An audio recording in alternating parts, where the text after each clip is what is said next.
Chiefs, and I am joined this morning by Chief Kingman Schuldt, Schuldt, I should say, retired of the Greater Naples Fire and Rescue District, and obviously right in the bullseye of Hurricane Ian. And with Naples, Chief, directly in the path of the storm, what would the concerns be right now for emergency managers, and what would they be doing about it? Yeah, thanks, Bill. Well, look, there's a lot of things that are going on right there in Southwest Florida. And right now, as that storm is really narrowing into Marco Island and focusing on Naples before it makes landfall, is right now they're dealing with the significant wind change, the patterns of that wind change. They're on the dirty side of the storm, and they're going to be concerned with a lot of storm surge. Of course, the winds, but right now the storm surge is what's going to start affecting things, and the localized flooding and the inability to get to people if they need help right now. I imagine it's got to be hard for first responders because their job at this point is to sit tight and wait it out. That kind of goes against the grain of the way we're trained as responders. But and I'm sure you've been there, done that. That can't be a terrific feeling. No, it's very frustrating. You know, we will try and respond to as many emergencies as we can, usually around that 40 to 50 mile an hour per hour. The wind, you know, that's when we have to cease operations, and it does get very, very difficult. But, you know, we stack the calls and we prioritize, and we will get out there as much as we can to aid the citizens. So emergency management has three phases to it. It's the preparedness, response, and recovery phases. And the Gulf Coast is prepared as much as it's going to for this storm. What considerations then go into the transition from preparedness and watching and then to the actual response?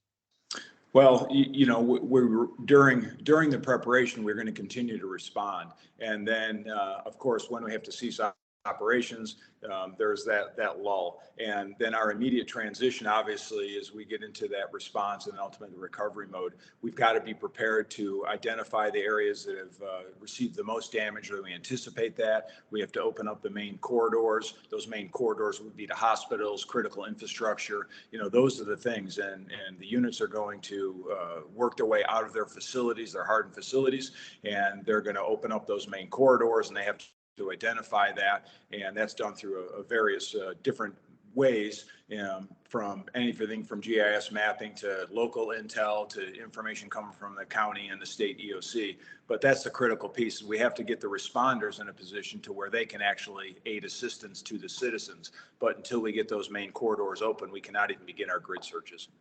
And again, that goes back to the preparedness mode, because it's not just the emergency responders working, but you have so many partners that you have to deal with in that. You talked about a few of them, the hospitals, some of the other critical care and service portions. You have to, this is not something you can do on the fly. This requires a lot of pre-planning and coordination.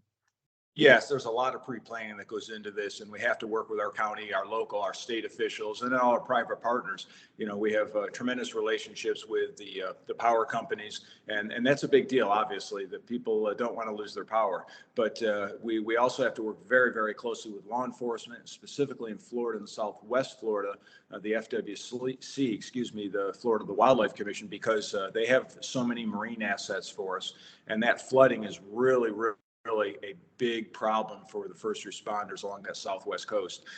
There may be times where we are actually vacating fire stations, and that's a whole nother rescue effort, if you will, or planning cell within the response mode, because if we can't protect the responders, then we can't get them out to render aid.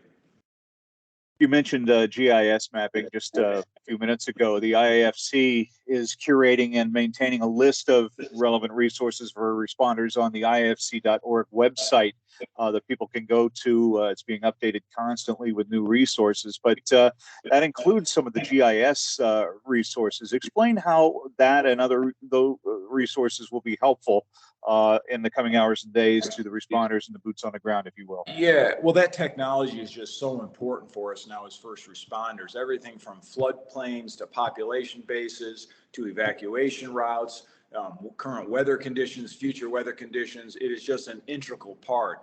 And we just cannot rely on those things enough to help us, you know, and a lot of that occurs obviously in the planning phases. But once we get into the recovery mode, that again is very, very important as we literally do our street to street searches, our structural searches, those assets and those resources, when GIS mapping, for example, and many, many other resources are just a significant aid for us. That technology really, really allows us to execute our job much more effectively and efficiently.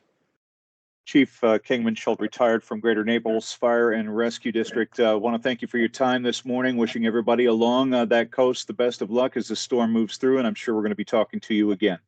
Yeah, thank you. And keep all of our first responders in mind. They have a heavy lift ahead of them over the next 24 to 48 hours.